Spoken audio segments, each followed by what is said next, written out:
Matchmaker Monday is back, and we're here for episode 3. I'm sorry I didn't post Matchmaker Monday last week. I was on holidays, but we're back today.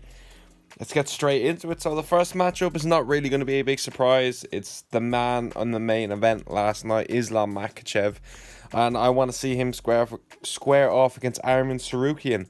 This is a rematch years and years in the making. The first fight was actually a very close fight. I had Islam winning, but very close fight nonetheless, and both of these have come on leaps and bounds. Kind of expected to be next. I think everyone knows Arman's next. Arman was actually offered that date yesterday. Smartly said no, because obviously why would you say yes? Like why would you say yes in the locker room of all places as well? If you need to be, even Arman Tsarukyan's coach literally said he needs more time before he can fight Islam. I think this is the biggest and best lightweight fight you can make. And also, it's a breath of fresh air that we have some new skin in this division. It's not Charles, it's not Poirier, it's not Gaethje. It's someone new. And I think that's going to be great for the sport, to be quite honest with you. How do I think that fight plays out? I think Islam finishes him. It'll be a 5-round main event, probably in Abu Dhabi. Definitely in Abu Dhabi now that I think about it. And I think Islam's going to finish him. I didn't think Arman Tsarukyan actually beat Charles. I think Islam is way better on the feet. I don't even think it's comparable on the feet, to be quite honest with you. Makhachev's one of the best strikers in the division.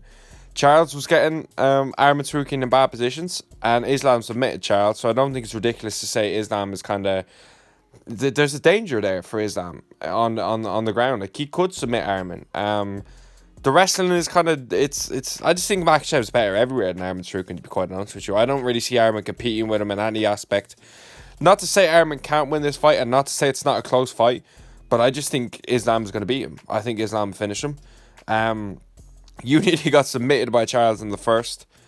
Now, obviously, Oliveira, you could say, oh, well, Oliveira's the best submission. Islam submitted Oliveira. So, you know what I mean? He was getting in real bad spots as well, and I just think if you get in those spots with Islam, he's not going to be as careless. He's gonna finish you, bro. And I know you could say yesterday, oh well, Poirier was in a load of bad spots, he didn't get finished. Poirier got finished in the end, so there's that. But I just think last night was Islam's off night. He had that staph infection. And boxed Poirier, and Poirier is a better boxer than Arman Tsarukyan too. It's a great fight, no, it is, and it is a close fight. Not say Arman can't win, but I don't think he will. Like, he could end up just beating Islam on the feet, but I don't think he's better than Islam on the feet. He could end up, holding Islam down in areas and doing well within the clinch and keeping the range with the leg kicks and then getting the takedowns when he needs them. But I don't think he's going to do that. I just think Islam's better, and I think Islam's going to finish that guy. That's my first fight. Second fight of this episode, I'm going with Sean Strickland versus the winner of Dricus du Plessis versus Israel Adesanya. Strickland, a lot of people kind of thought he got fucked over out of a title shot. He probably did, to be honest with you. But then again, he had never had a title defense, so did he really deserve it? You never know. And the absolute sheer against Paulo Costa that he just had, he's not doing himself any fucking favours. I do think you give him the title shot, because there's not really much happening at middleweight. But they do have Whitaker versus Hamzat. And if Whitaker wins, I don't think they're going to be rushing. And Izzy wins, I don't think they're going to be rushing to do that trilogy. So I can easily see them do Strickland versus Whitaker. But if Hamzat wins, you already know he's next. I was originally going to do this pick as the winner of Sean versus the winner of Hamzat versus Rob. But then I kind of thought about it. It's going to be Rob if Sean wins. And it's going to be it's not going to be Hamzat if Hamzat wins. Hamzat's going to fight for the belt because I want to give him the belt straight away. Which, makes sense. Biggest name in the division, probably apart from Izzy. Draws a lot of stardom, draws a lot of big eyes. He's good. He's a good dude for that.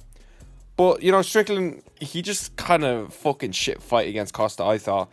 He did well with the jab. Like, he did well with what Strickland does well. But, bro, like, middleweight is just so bad. Middleweight's the worst division in the sport by far. The skill level required at middleweight is not even fucking... It's not even up there in my opinion. Like, you could be the least skillful. Like, look at Dricus. Like, a lot of people don't think Dricus is that good, including myself. But he's just champion, and he seems to just win. So, I do think Izzy is going to get that belt back. I don't think he'd make the same mistake against Strickland, and I don't think he's going to make the same mistakes he made against Strickland against Dricus. And He's had a while to prepare for Dricus, so I'm looking forward to that fight. That's going to be a good scrap. But Strickland probably deserves it. He didn't get it.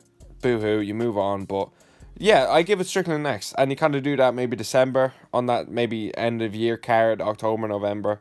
Because Perth is going to be the one that Strickland, or not Strickland, that Dricus and Izzy are fighting on.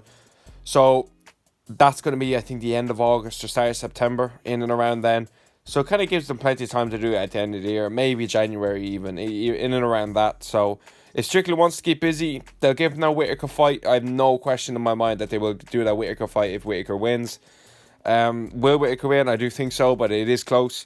So that's what I think is next for Sean Strickland, and I think he deserves it. He's obviously a big star within the sport, more so on the mic than in the cage, because his fight style, it's decent, but I don't really think it's that effective against a certain type of opponent.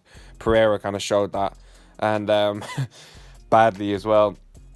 Yeah, so that's why I think it's next for Strickland. Next up, the final one. It's going to be a little bit of a surprise. It's someone else who fought on this card. I think Matchmaking Mondays are a lot about, fights before and fights I want to see, but Kevin Holland picking up a submission win, getting that win bracket. I think Kevin Holland should fight Neil Magny next. I really do. Kevin's obviously, he's got a big name, he's got a big fucking mouth too. Kevin got a good submission win. Kevin was kind of on a bit of a, but we all know what Kevin Holland is like. Do you know what I mean? Like he wins one fight, class, and then he loses two fucking more. He's the most inconsistent fighter I've ever seen, and it pisses me off because I love Kevin Holland and I want to see him do well. But in the Page fight, I was just like, bro, like, what are you doing? Like, at least try. I just thought he gave up in that fight, just mentally just broke. And Kevin Holland just doesn't seem to want the belt. He just seems to want the money, which isn't a great mindset to have. You're in the wrong sport. But Kevin Holland versus Neil Magny. Neil Magny is obviously that gatekeeper in that welterweight division to get into the top 10. And Magny's never going to win fucking shit in this sport.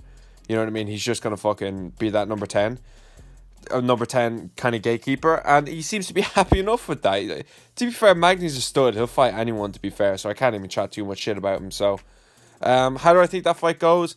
It's so weird because Kevin Holland could easily just get taken down and held down. But then again, Kevin could fuck him up on the feet, and he's got good jiu-jitsu, Kevin. It's not as if Kevin Holland's a bad fighter. He's just so inconsistent. I was originally going to do Gilbert Burns versus Holland, but I think Gilbert Burns versus Sean Brady's also a fight that might make sense. But Holland versus Magny, I think probably Magny would probably win, unfortunately. But Holland's got a chance in that fight, you know what I mean? He'll get taken out and just start talking, and he kind of uses that as an excuse to like almost like make it a funny way of losing. But you fucking lost. Like, you did it against Brunson. I remember watching that live. I was just like, bro, like, what the fuck are you doing? He kind of uses like the talking and all as kind of like a coping mechanism. He's just like, oh, I'm just here for the crack. I don't really care. Like, why are you even in the fucking sport then?